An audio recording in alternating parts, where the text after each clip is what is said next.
Có cho bao nhiêu xịn gạo nữa.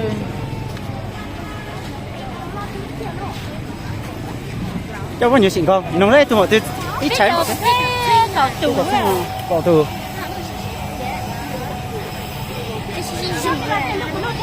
Tập bánh xịn gạo đấy hả? Không có. Ngay từ.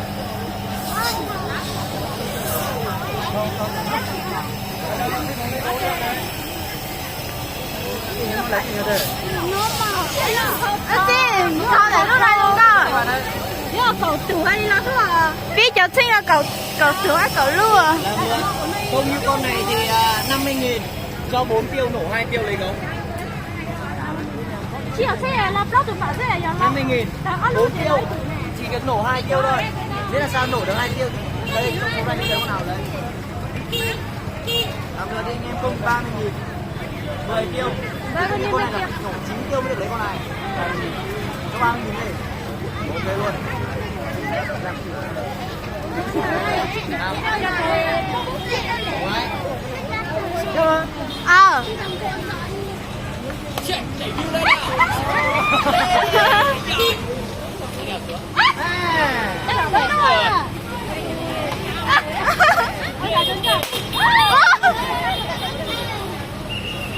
Hoa lưu là bê luôn. Đặt chân ra. Ra tay rộng ra. Con gì ít lên. Có được một khóa rồi. Nào đã bị bắn. Làm cái nữa đây chẳng ơi. Buồn.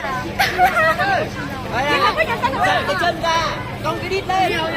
Anh chị con thấy chị đã đang à? Con thấy chị đã đánh chạy tôi toàn biết là được khác này.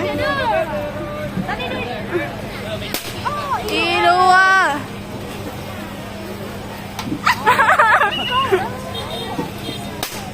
Luôn là.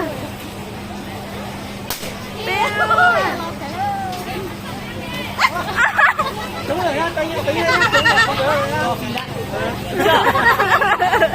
Thoải mái chưa?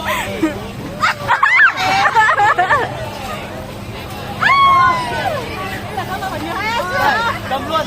Thôi cho nào cầm luôn.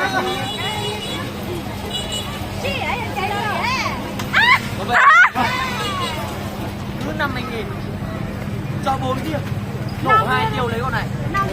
50.000 4 tiêu cho 4 tiêu. Biết làm sao nổ cho mình được 2 quả bóng.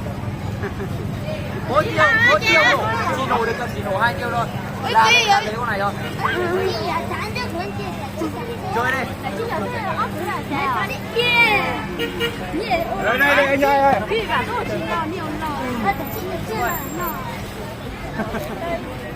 Cái là nó chỉ vừa đấy à? Nó thấy nhớ chí à? Có phải là gì không? Đấy rồi. Chị là đấy. Bây giờ y nè. Cho y à. Ai ô.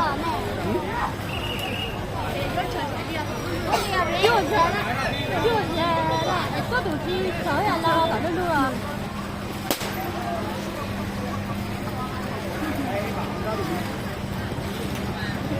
Nhà để chị nha.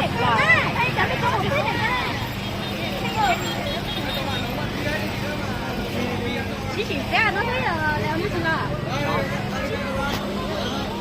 Thoải mái không?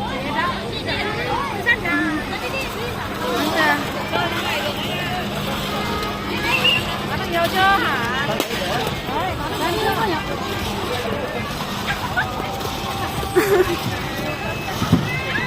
Chị buồn tới vậy? Mấy tụi cái ta? Mấy tụi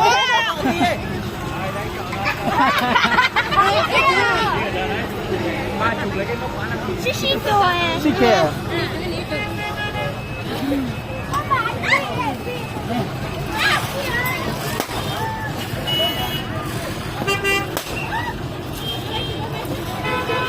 Nhớ gì mà tao sẽ yêu gì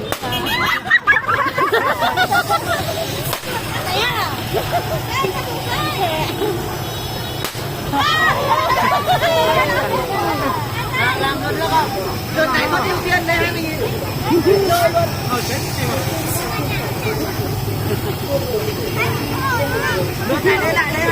Này, đừng ra ra cũng thấy. Cho trẻ con nó đi. Đây 2.000 cho trẻ con để chia cho mỗi đứa mấy cái cho nó bị sướng. Đây. Đấy chia cho trẻ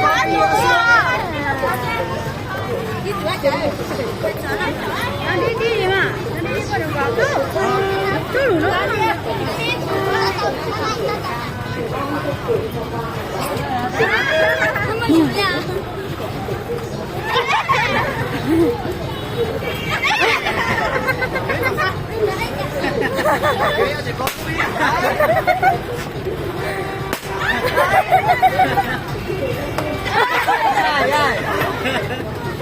Hết chưa? Chưa.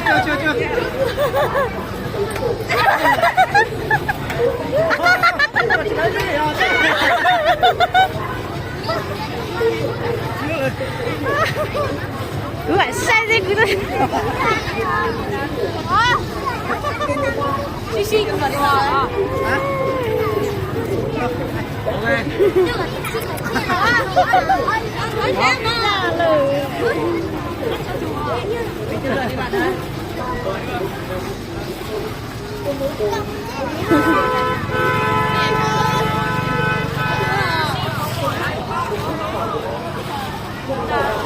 뭐 참, 너가 챙겨.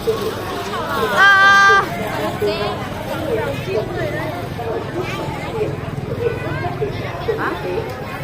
Ê, cho con ta, cho sân chú nó hay bị xe à? Gì vậy? Nó không à?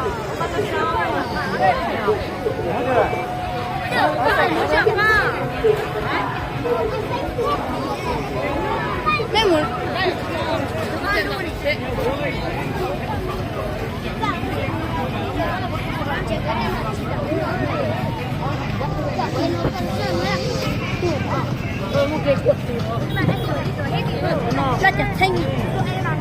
Nè anh tôi nói con quay.